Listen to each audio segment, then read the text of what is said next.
Are you worried by Boris Johnson? Well, I'm sorry I couldn't get him to sign up for Johnsons for Europe. But, you know, we've got his dad, Stanley, and we've got his brother, Joe. And actually, it's quite important because Stanley Johnson's co-chair of Environmentalists for Europe, and this is really important in terms of the environment and climate change. Joe Johnson, of course, is the science minister who was pointing out recently how important remaining in the EU is for science, research and development.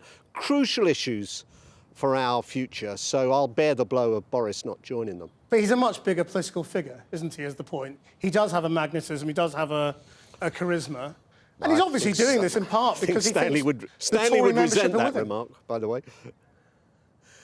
Yeah, but look, you know, the Earth's still turning. And in terms of the machinations in the Tory party, this has always been a kind of fault line for them, which is why David Cameron can't trust the Conservative associations to get involved in this debate. It's a toxic issue in the Conservative Party.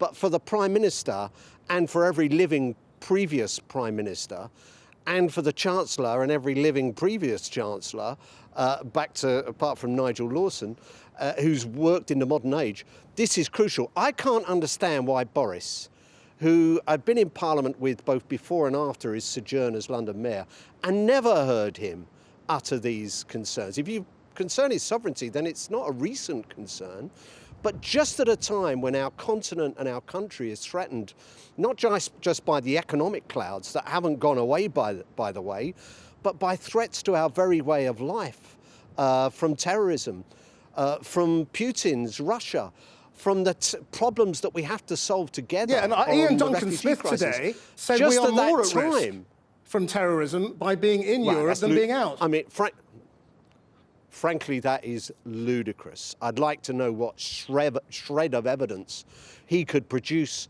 for that.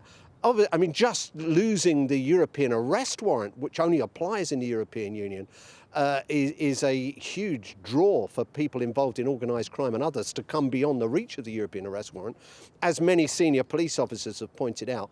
And on counter-terrorism, I know as a former Home Secretary, it's all right saying we'll cooperate. All countries say that on issues like crime and terrorism, but unless you've got the machinery to cooperate effectively, then you can't do it. As Keir Starmer, who formerly Director of Public Prosecutions and now a Labour MP, has pointed out, that guy who fled after the second attack in London in 2005, Boris is, of course, Mayor of London, who fled to Italy, he was brought back within 53 days. Under the old system, he would just be coming back if we were successful now, after 11 years. Ian Duncan-Smith, I think, should reflect on his comment. Isn't the real problem, though, for your side at the moment, that it's quite a grudging campaign? You know, certainly on the Conservative side, it's you know, we don't like Europe, but it's better to be in. And on the Labour side, there are real doubts over how truly pro-Europe Jeremy Corbyn is, and a lot of the part of the party that supports him, a lot of them were with Tony Benn, and rather sceptical about Europe in truth. This is not a positive campaign, is it, as to why we should be in Europe? It is a positive campaign. Look, let's not be unfair here. This is a Labour Party united with 93% of the Parliamentary Labour Party backing Britain, Labour's campaign. You've got a conference decision which was underreported but was unanimous that we campaigned to stay in. You've got big unions like GMB and Unite.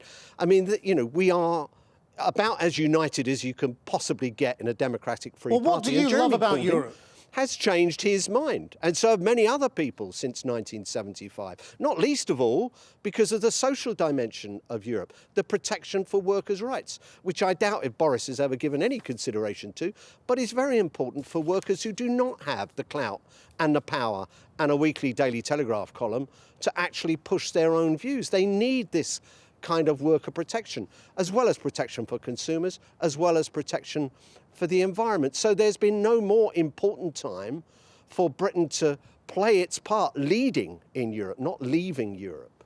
Alan Johnson, thank you very much for joining us.